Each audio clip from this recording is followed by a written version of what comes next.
Hey, how's it going? This is Ricardo, and in this video I'll show you how to remove the cooling fan from a Dell Latitude 5285. If you're looking for parts for this laptop, go to our website and use this coupon for a 5% off discount.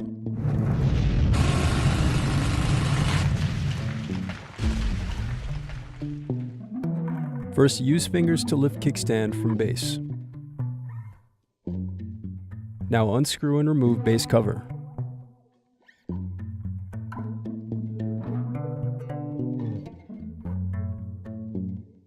Then unscrew and disconnect battery.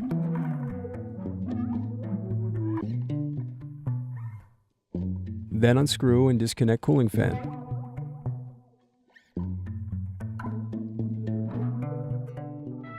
Thanks for watching.